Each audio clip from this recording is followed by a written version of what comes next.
Hey everybody, welcome back to High Point. We are going to be heading back to learn more about peer pressure today, and we're going to have another adventure. We're going to talk about being responsible for our own choices. If you remember last week, I talked about bad choices and how we have to own them. Today we're going to talk about those kinds of things. But before we get to that, I want to see if you guys can remember what you say when you greet somebody in French. You remember? No. Au revoir was for the end. That's saying goodbye. Do you remember what you say when you greet them or say hello? Yes. Bonjour. I want you to turn to everybody in the room. Now, maybe you got 10 people in the room. That's 10 times you're going to say bonjour. Maybe not, but let's at least greet each other once, okay? So I'll say it to you, you say it to everybody around you. Bonjour. That is great, guys. I am really proud of you. Now, let's see if you remember the point. Remember I said last week this is a really important point. I'll say it just in case maybe you don't remember, and then we'll say it together, okay? Are you ready? I won't let people pressure me into doing things that don't please God. I won't let people pressure me into doing things that don't please God.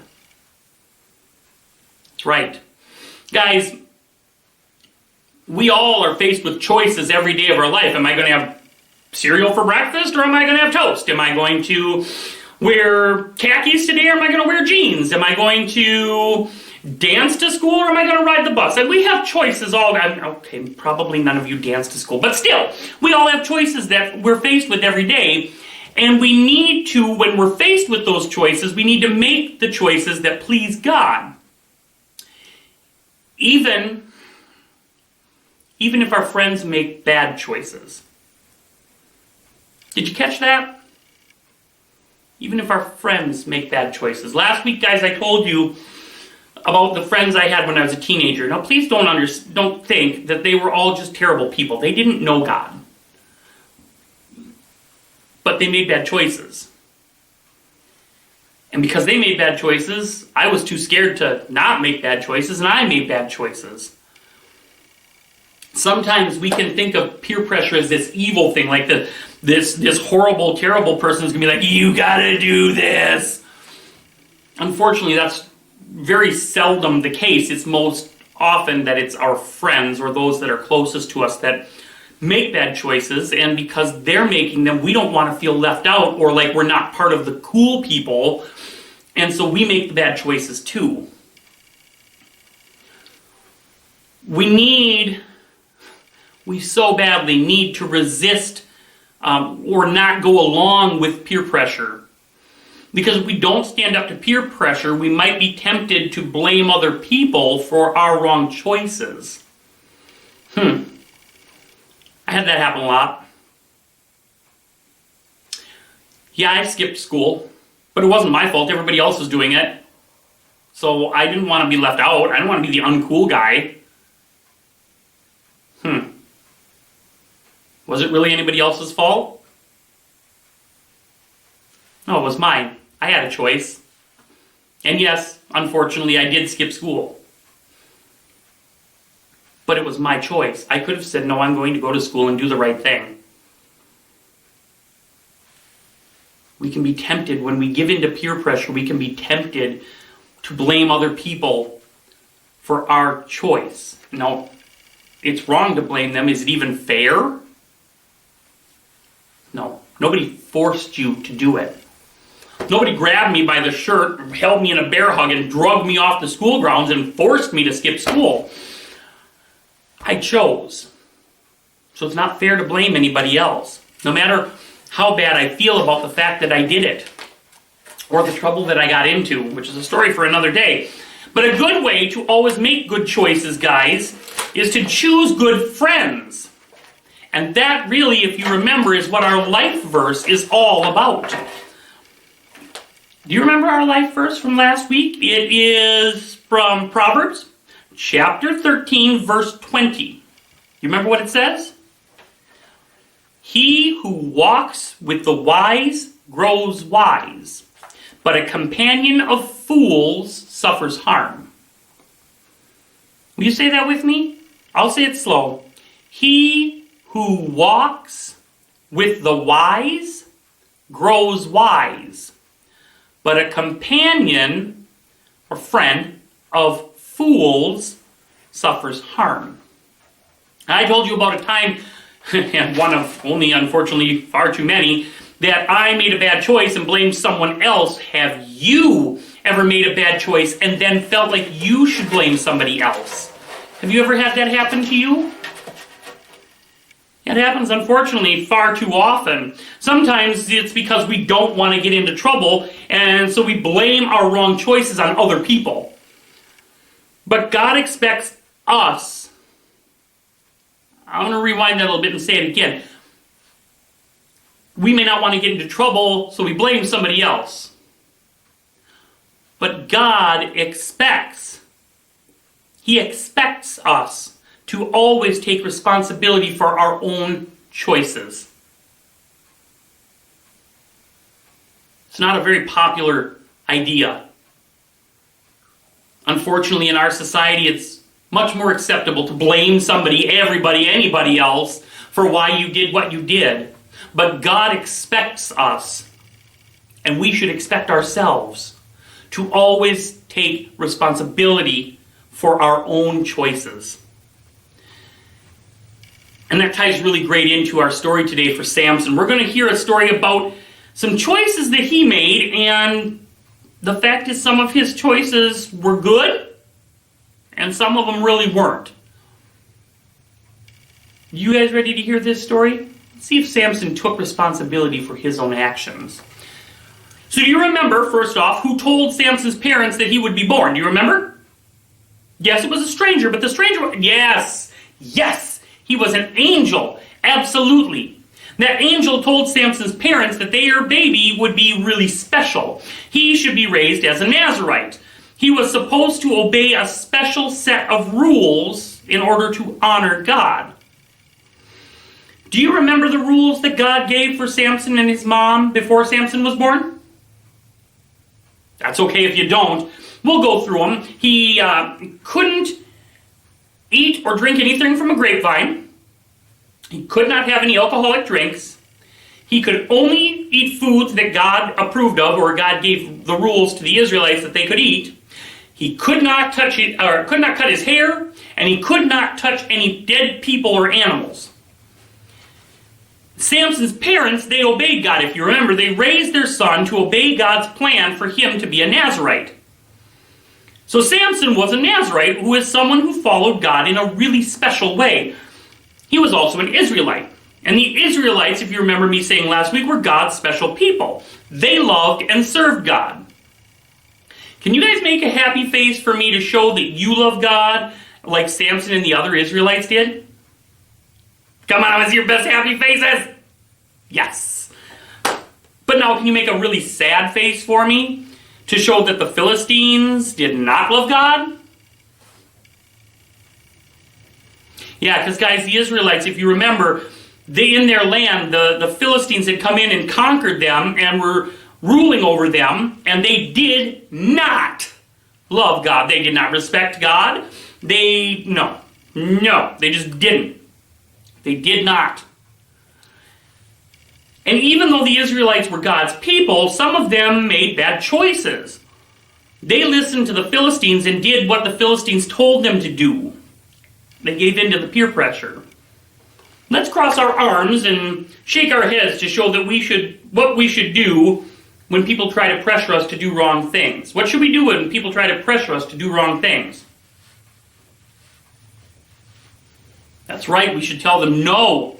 When Samson grew up, he went on a trip and he saw a Philistine woman that he really wanted to marry. He saw her, he's like, I'm in love with that lady.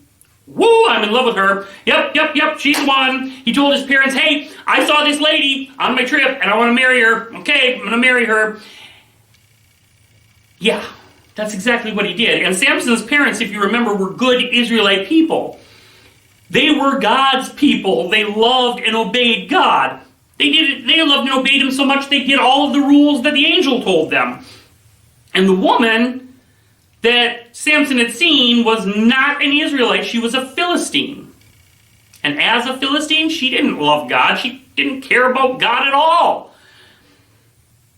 Let's make a sad face to show how Samson's parents must have looked. Yeah, guys, they were sad. They were really sad. They begged him. Samson's parents begged him to marry an Israelite woman who loved God. But Samson wasn't going to listen. He said, nope, I want the Philistine woman. Samson said, she is the right wife for me. Now remember, he had not met her. He saw her on a trip. He saw her. He didn't know her name. He didn't know what she liked.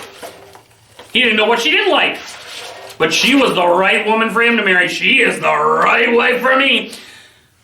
Now, did Samson listen to and obey his parents? Does God want us to listen to and obey our parents? Yeah. But finally, after all this begging, Samson's parents finally gave in. They went to meet the Philistine woman Samson had chosen as his wife. Now, on the way, while they were on their way, there was a young, strong lion. And he rushed. This young, strong lion came running. And he rushed and he attacked Samson. And God's power came over Samson, and Samson grabbed him, and he ripped that lion apart. He tore him apart with his bare hands. But he didn't tell his parents what he had done. Seems rather curious. I would think if I had been strong enough to tear an entire lion apart like that, I would want to tell everybody. But Samson didn't tell anybody. Later, after they had arranged this marriage, Samson and his parents went back for the wedding. So they'd gone, and Samson killed the lion. They went, they talked to the mom and dad of the woman. They talked to the woman. Okay, you're going to get married. You're going to marry my son Samson. Yeah, that's his name. It's Samson. Yes, that's him. Because remember, they hadn't met. So they did that. They went home. They got ready for the wedding. And now they're on their second trip. They're going back to go to the wedding. And on that second trip, Samson, walking along, hey, there's the dead body of that lion I ripped apart. That's pretty cool. I did that. Ripped him right apart. He saw the carcass or the dead body of that lion. And as he got a little closer, he saw, what's going on in there? There's all these bees buzzing around this lion. Wonder what that's all about, he thought. So he went over a little closer and he looked down, and guess what? Those bees were making a hive inside the dead body of the lion, and there was honey. Yep, they made a hive and there was honey. Honey inside a dead body of a lion. Gross. Let me say it again. Gross. Samson didn't think so. He thought it was really cool, so he bent down, he scooped up a handful of that honey, and delicious. I just gagged a little bit thinking about it. Would you eat honey out of the dead body of a lion? No, that's disgusting. I've heard 3 of you boys say yes. It might sound pretty cool, but I think it would taste pretty gross. The truth is, guys, that he had reached in and he take it and he ate it. And then, not only did he eat it, but he took some to his mom and dad and he said, here, have some honey. Here, eat this honey, it's delicious. But he didn't tell them where he got it. Samson's parents most likely would not have wanted to eat that honey if he had said, yeah, here's some delicious honey. Oh yeah, I got it out of this dead, rotten body of a lion over here. They probably would have said, no, thank you. And maybe that's why Samson didn't tell them where the honey came from. Maybe he didn't want them to say how gross that was. Of course, there really might have been another reason why Samson didn't want to tell his parents where the honey came from. What was Samson, as a Nazarite, not supposed to touch? Yeah, dead bodies.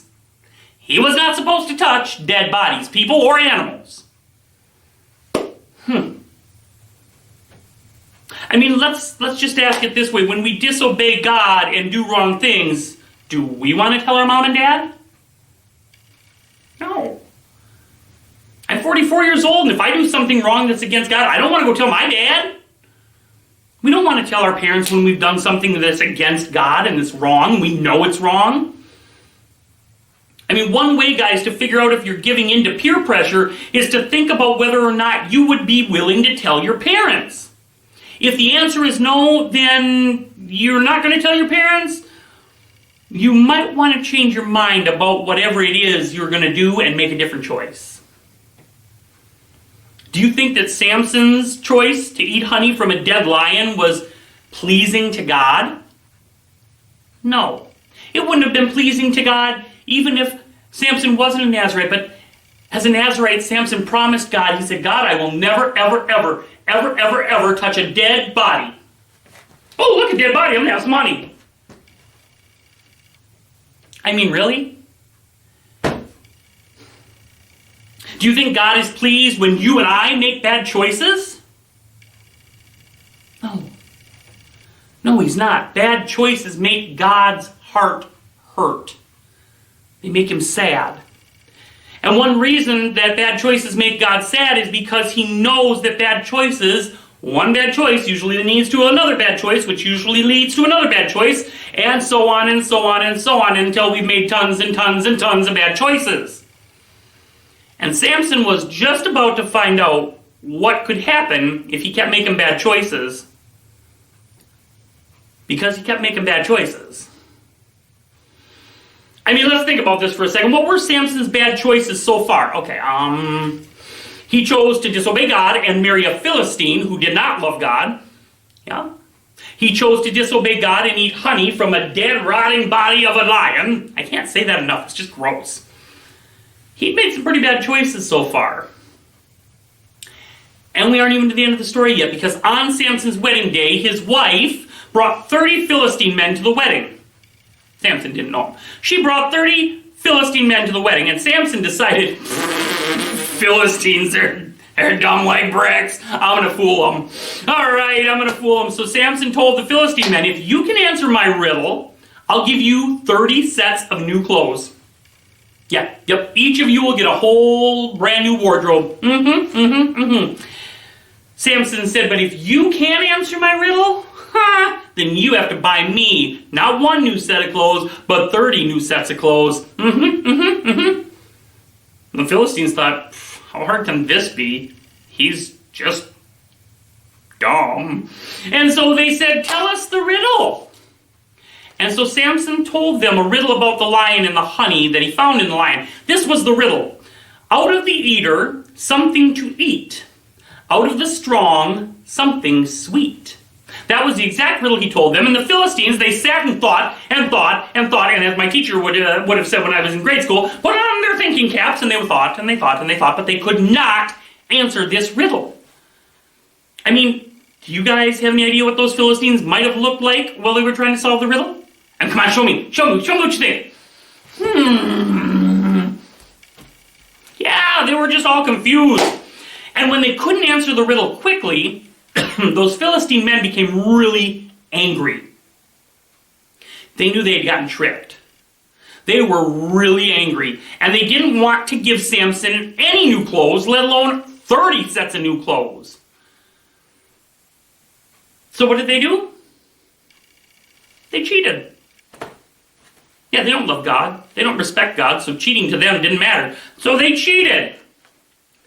They went to Samson's wife, and they said, hey, you have got to get Samson to tell us the answer, or to tell you the answer of the riddle. You get him to tell you, and then you come and tell us. And then they said, and if you don't do it, we'll hurt you and your family. Boy, nice friends to invite to a wedding, huh? Well, they said, we didn't come to your wedding so your stinky Samson husband can steal from us. So go find out the answer and bring it back here. Or else. And now Samson's bad choices weren't just causing trouble for him. They were causing a lot of trouble for other people too. What do you guys do when you want something? Yeah, you ask. Let me put it this way. What do you do if you want something really bad and you can't have it? You ask your mom and dad for something, like, can I have a glass of pop? Or can I have 10 pieces of candy? And your mom and dad say, no, what do you do? Oh, really? There's some of you that just let it go? I find that hard to believe. We beg, and that's exactly what Samson's wife did. She went and she began to beg and cry. Samson, you hate me. She said, you don't really love me at all. If you really loved me, you would tell me the answer to your riddle. And she did that, cried and begged for days. Not day, days. Do you think it was right of Samson's wife to act like that? No, it wasn't. She was acting like we do when we don't get our way. But she didn't love God or care about God, so to her it was no big deal. And finally, at last, after all that whining and crying and begging, he couldn't stand it anymore. Samson just could not stand it, and he gave in to his wife's pressure, and he told her the answer to the riddle. Oops. Now Samson's made another bad choice. Samson's wife excused herself and ran to go tell these Philistines. She went to go tell them. She still called them her friends, even though they threatened her family. I don't know that I would do that, but she did. She went and she told them. She said, here it is. Here's the answer. I found out. And those Philistines, they puffed up their chest. We should have figured that out because, that's dumb. And so they ran up to Samson and they told him the answer with a lot of pride. They were super proud. And they told Samson. And do you remember what Samson had to do because they guessed his riddle? Yeah. He had to go buy 30 brand new sets of clothes. That's an outfit. Shirt, pants, underwear, socks, shoes. He had to go buy 30 of them. That would have cost a whole lot of money. Guys, Samson paid a really high price for all of his bad choices. And then Samson blamed his wife, and he blamed the Philistines for cheating. It was his bad choice that got him there, but he blamed them. Because really, who was to blame? Yeah, Samson.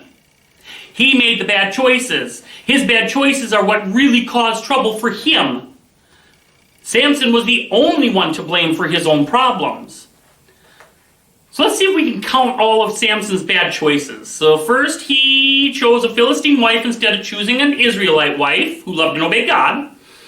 Second, he decided to eat honey out of the dead, rotting body of a lion.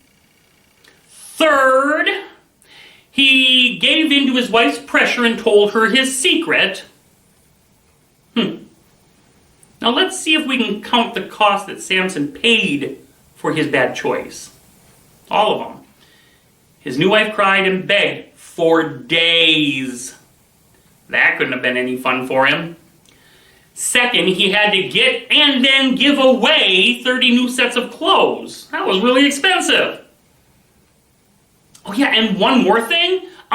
Samson didn't get his wife after all. He was so angry that she and the Philistines had cheated that he stomped off and went home without her. And she married somebody else, probably one of those 30 friends. So he didn't even get the wife that he thought he was going to choose. Samson had made a lot of bad choices, and that made God extremely sad. And then Samson paid the price. Do you think God is sad when, like Samson, we decide to make bad choices and then blame other people for it? Yeah, he is, guys. God, and I said this before, wants us to take responsibility for our own choices. He always wants us to take responsibility for our own choices. When we make bad decisions, God will forgive us if we ask Him. He will. I can guarantee it. It's in the Bible. Yeah, it's in the Bible. And not only that, but guys, he can help us then make better choices.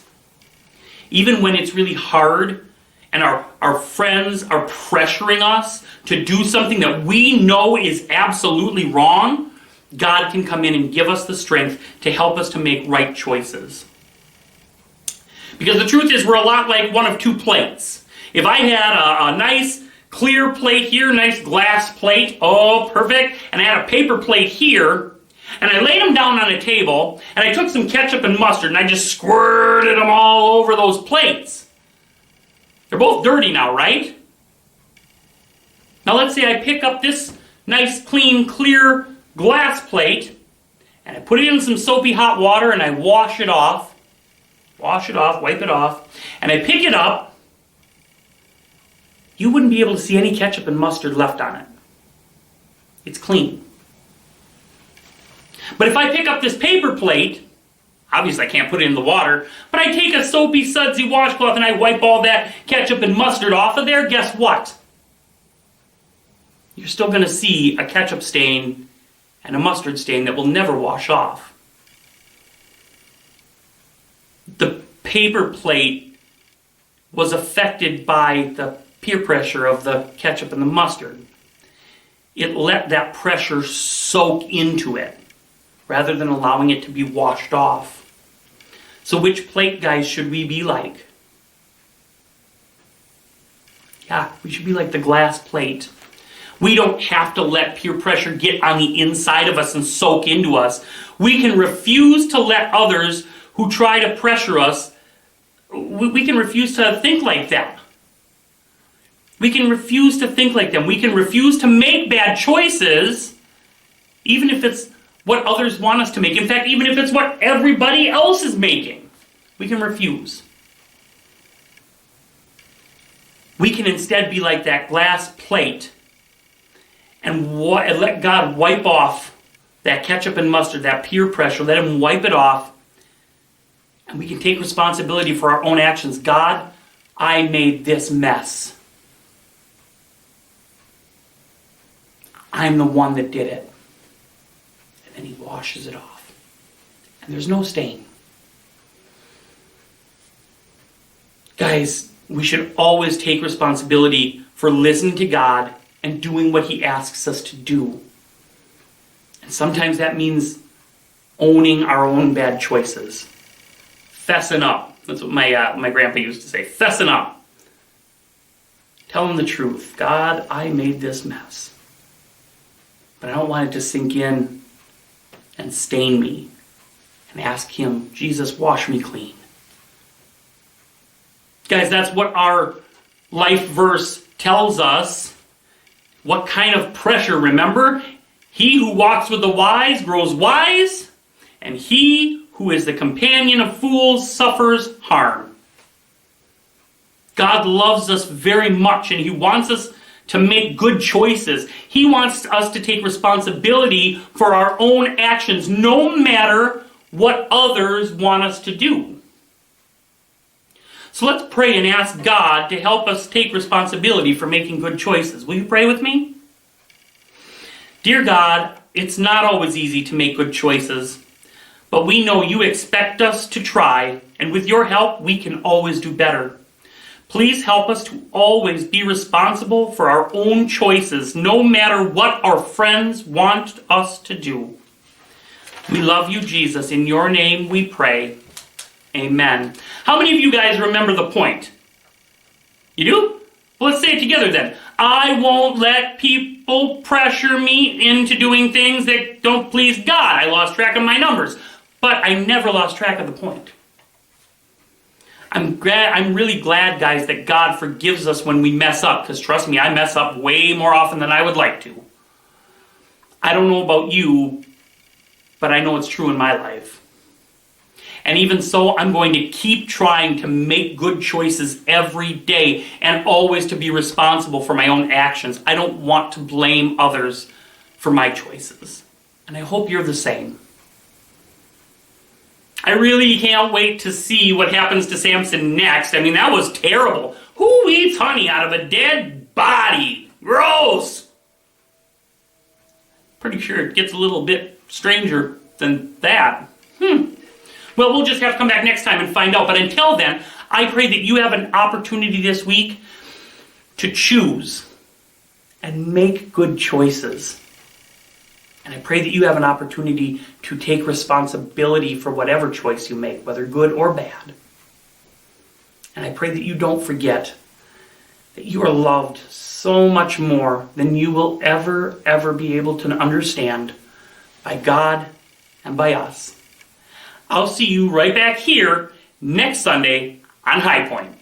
Bye!